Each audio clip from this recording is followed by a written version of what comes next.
Hello, everyone. Welcome to Off the Charts, episode 67. Today we'll be doing the album ranking of the rock band or hard rock band called Montrose. First of all, I hope you guys enjoyed that little 5-part series of, was it 5 parts? 70s, 80s, 90s? Yeah. Of the, what is the best year in music? Lots of discussions going on here. So, anyway, those are over and done with. Lots of homework for that one, I noticed there. Not I noticed, that I had for that. Man, was it ever... anyway, not important now. It was done, it was fun, and there you go. Lots of discussions on that in the comments. So, today, I'll be doing a album ranking of the band Montrose. So, who is Montrose? Well, it was formed by guitarist Ronnie Montrose. I forget who he played for before. You know what? Write it down in the comments if you know there. I forget where he was before that. It also, the first album had a very, very young Sammy Hagar with his first ever band and recording. We all know Sammy Hagar went on to go solo, then Van Halen, then Chickenfoot, and a whole bunch of stuff. But Ronnie Montrose, I did an album ranking of the band Gamma. Well, that's what he formed after Montrose disbanded, except for one album, and you'll see later on here. So, what is Montrose? Like a very hard rock band. Various degrees of success, and anyway, you'll see with my ranking there. So anyway, this should be a shortish episode here. So before we start, again, thank you for subscribing if you had done so already. If you do like this type of content, please subscribe. Tell your friends. So on that note, let's start the episode with my least favorite Montrose album. I will admit I got this one late in the game here, but it doesn't really speak to me as much as the others. Would be this one here. The album cover is great, actually. Warner Brothers presents Montrose. That's the name of the album, right? Warner Brothers presents Montrose. Looked like a huge thing going on here, and this was the first album after Sammy Hagar left the band, and the second album with Sammy Hagar was showing signs of going downhill, and this really there's nothing on. Well, there's a few songs here and there. I don't even remember the names, to be honest, there, that just really don't speak to me as much there. It's still a good rockin' album. I don't know. There's like I said, there's just really nothing, no wow moments as opposed to some other ones here. So my least favorite here would be Warner Brothers presents Montrose. Before we start, we all know what time it is here. There you go. That Grand Marnier just hits the spot. My fourth favorite. It's got one of the most talked about album covers here, which is Montrose, Jump on It. I wonder how this is. You could see this really is a 1970. Was it 1976? Yeah, 1976 type bathing suit. Girls don't wear bathing suits like this anymore. But I'm just curious to see how this type of album cover would look like in 2022. This one's actually not bad. I do enjoy it a lot, especially Let's Go, Jump on It. There's I forget what was the other one here. Rich Man also was not too bad here, but this was just going even more downhill when this came out. Apparently this album cover didn't help when this came out here, and just looking at the back cover and only seeing as an ass there. So, anyway, I've lost my train of thought there. Okay, well, anyway, Jump on It is actually a fairly decent album here. So I'm putting number 4, Montrose, Jump on It. This next one, I only found out about it like about a month ago. And to my surprise, this was actually very good. I actually enjoyed it a lot. It's his sort of comeback, Mean. So it was from 1987. I believe, yeah, 1987. This one actually is fairly good here. James Kodak on drums. My God, this is the guy from Scorpions and Kingdom Come, and who's the Johnny Edwards? Was he on other?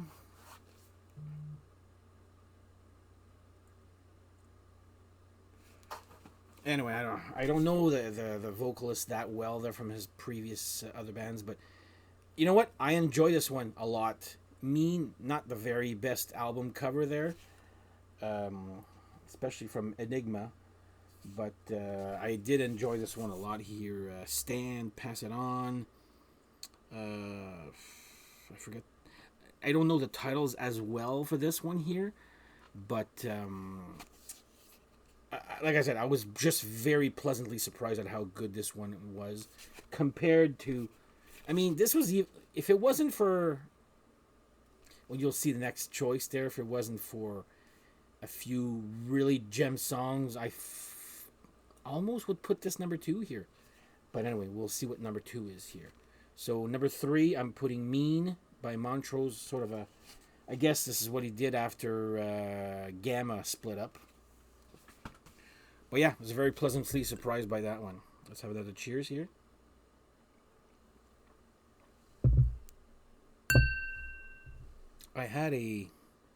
There was a chip on my ice cube, and I was like, shit, did a fruit fly get in there? But with the angle, it looked like black, but it was just a chip in the ice cube. And I was like, ugh, I hate fruit flies. All right, number 2 will be Paper Money. As good as some of these songs are, the rest are just like, ugh. The first one was just rock from A to Z. This one was rock, 2, 3 or 4 songs, and I think there's even one song sung by Montrose himself. But Underground's great. I've Got the Fire. So, how I found out about Montrose, I didn't know who Montrose was until I started collecting Van Halen. And by collecting Van Halen, I started going back on the back catalog for Sammy Hagar with his solo career. And then you're finding out, I'm like, my God, he was in another band called Montrose. But I didn't buy them yet because I didn't know who they were. It's not until... And Montrose is one of those bands that's been covered a lot by other bands here. So I Got the Fire was a B-side by Iron Maiden. Forget which album it was on. Was it Peace of Mind, I think? But yeah, like I heard the song, I'm like, my God, this is a really good song. Who the hell sings this? And you're like looking at the writing credits, it says R. Montrose. I'm like, holy shit. So I Got the Fire is considered to be the best, if not one of the best, if not the best Montrose song ever. I also like the song Paper Money also. But there's also an instrumental on this here for 8 songs with an instrumental. I'm like, whatever. But anyway, decent album. Like, the rockers really rock, but it kind of goes up and down, I find there. So, number 2, I'm putting Paper Money. Number 1, man, was this ever a surprise when I bought this. The first Montrose. I mean, when I first heard this, I was like, oh my God, how come I never even heard of this here? This is what you call a perfect album, in my opinion. And there's, again, I mentioned for the other record, how many other bands have covered Montrose. Well, this one, holy shit. So, Good rockin' tonight. Bad Motor Scooter was Sammy Hagar's first ever song, but Space Station number 5. So there's a funny story. It's another Maiden B-side. Iron Maiden B-side did it for the Fear of the Dark album, I believe. And they did it. I'm like, holy shit! Like, how come I don't know this? And it was at that time. So Fear of the Dark came out what, 91 ish. So until 1991, I hadn't owned any Montrose. And then I heard Space Station number 5. I was like, holy crap, that's a really great song. Rock Candy. Bullet Boys have done it, and they were on the Wayne's World soundtrack. Lee Aaron also covered it. And I was like, man, this is a really good song. But the Bullet Boys actually did a very good version of that. Like I said, it's on the Wayne's World soundtrack. Didn't know who Montrose was yet at the time. And then I bought this. I was like, holy shit, this is really good. Also, was it Make It Last? Yeah, covered by Tesla on their Reel to Reel albums. So, apparently this is considered the template for the album Van Halen 1. Produced by Ten Templeman also. If you want an album that just rocks from A to Z, I strongly suggest getting this album. This is really, it's that good, I find. So the first Montrose album, I don't know, what can you say about this here? It's lovely back cover. But anyway, yeah, I enjoy this one a lot here, guys.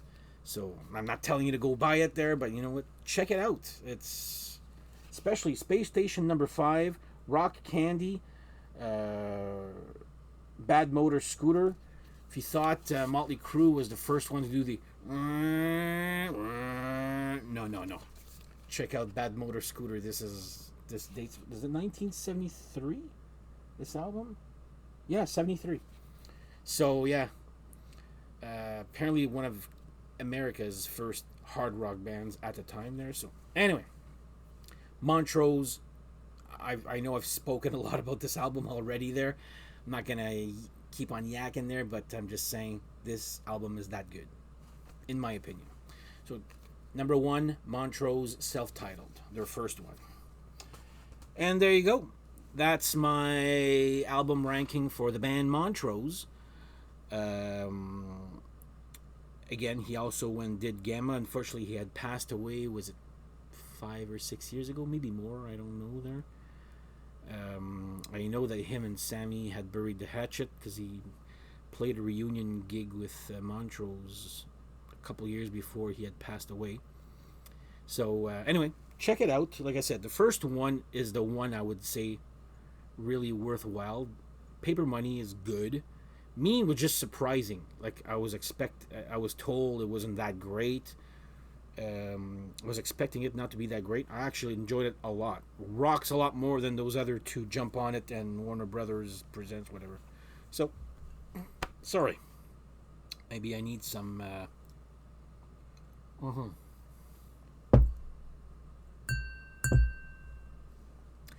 Why am I tinging so softly of late? Am I afraid to break the glass? Because I think this is the only glass I have like that looks like this.